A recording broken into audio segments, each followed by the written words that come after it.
Hello dear students, how are you? I hope you are fine. You are most welcome in online classes Divine Public Senior Secondary School Maharajganj.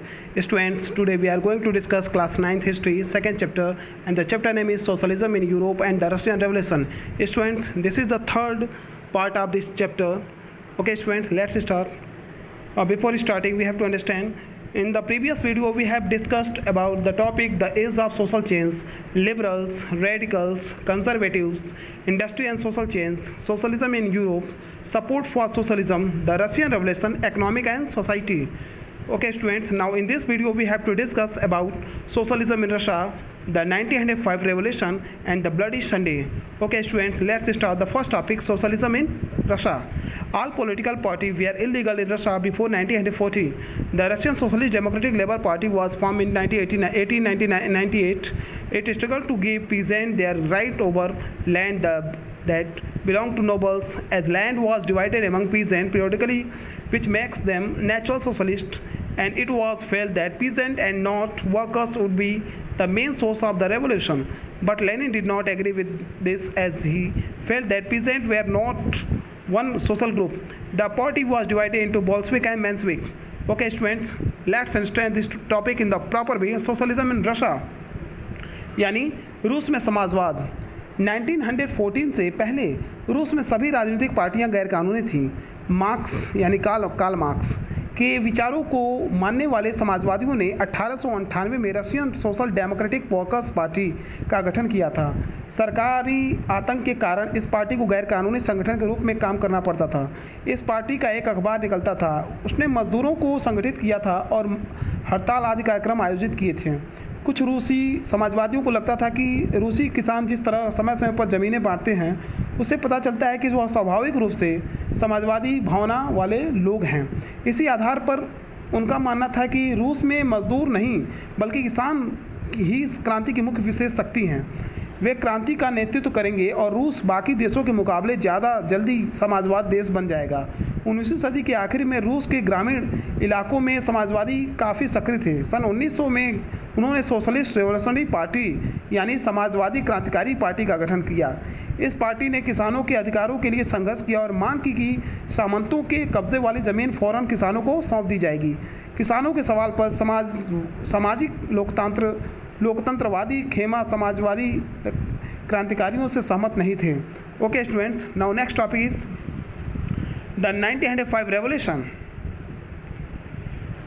Russia was an autocracy. The Tsar was not subject to the parliament. Liberals wanted to end this state of affairs. They worked towards demanding a constitution during the revolution of 1905. यानी 1905 की जो क्रांति हुई थी उसके बारे में हम लोग थोड़ा सा जानेंगे। रूस में एक निरंकुश राजशाही था। अन्य यूरोपीय शासकों के विपरीत 20वीं सदी की शुरुआत में भी जार यानी रूस का जो शासक था उसको हम लोग जार कहते हैं, जार कहा जाता था, राष्ट्रीय संसद के अधीन नहीं था। यानी जो वहाँ का नेशनल पार्लियामेंट था उसके अंडर में नहीं था वहाँ का जार।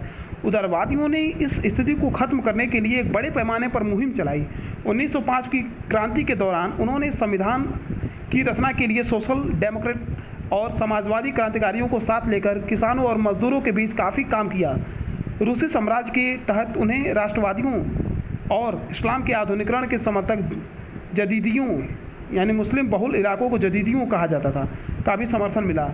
रूसी मजदूरों के लिए 1904 का साल बहुत बुरा हुआ था। ज़रूरी चीज़ों की कीमतें इतनी तेज़ी से बढ़ गई कि वास्तविक वेतन में 20% तक की गिरावट आ गई। उसी समय मजदूर संगठनों की सदस्यता में भी तेज़ी से वृद्धि हुई। जब 1904 में गठित की गई असेंबली ऑफ रशियन वर्कर्स के 4 सदस्यों को प्यूतिलो आयरन वर्क्स में उनकी नौकरी से हटा दिया गया तो मजदूरों ने आंदोलन छोड़ने का ऐलान कर दिया। अगले कुछ दिनों के भीतर सेंट पीटर्सबर्ग के तकरीबन 1,10,000 से ज़्यादा मजदूर काम के घंटे घटाकर 8 घंटे के किए जाने थे। वेतन में वृद्धि और कार्यस्थितियों में सुधार की मांग करते हुए हड़ताल भी चली गई। अब now next topic is here bloody Sunday. This is very important students, so let's listen this topic. Price of essential goods rose so quickly in 1904. The real wax declined by 20%. During this time, 4 members of the Putilo iron works were dismissed. Action was called. Over 110,000 workers in Pittsburgh went on a strike demanding a reduction in working hours and increase in wages. The procession was led by Father Gapon. This procession was attacked by the police and Cossacks. Over 100 workers were killed. Strikes took place as a reaction. People demanded a constitutional assembly. The Tsar allowed the creation of an elected consultative parliament or Duma.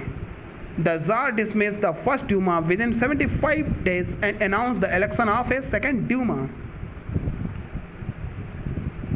1905 की क्रांति के दौरान jar ने एक निर्वाचित परामर्शदाता संसद या ड्यूमा के गठन पर अपनी सहमति दे दी। क्रांति के समय कुछ दिन तक फैक्ट्री मजदूरों की बहुत सारी ट्रेड यूनियन और फैक्ट्री कमेटियों की अस्तित्व में भी रही। 1905 के बाद ऐसी ज़्यादातर कमेटी और यूनियंस के रूप में जो काम करने वाले थे वो गैरकानूनी घोषित कर दिए गए।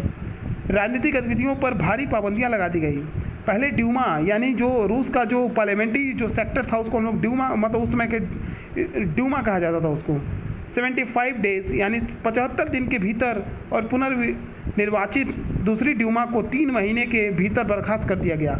वो किसी तरह जवाबदेही या अपनी सत्ता पर किसी तरह का अंकुश नहीं चाहता था। उसने मतदान कानूनों में फेरबदल करके तीसरी ड्यूमा में रूढ़िवादी राजनेताओं को भर डाला और उदारवादी और क्रांतिकारियों को बाहर रखा गया। Okay students, in the now next video we will discuss about the First World War and the Russian Empire, the February Revolution in Petrograd, events में बहुत सारे events हैं, effects, October Revolution effects, the Civil War, making a socialist society, Stalin and collective farming and global influence. Okay students, thank you.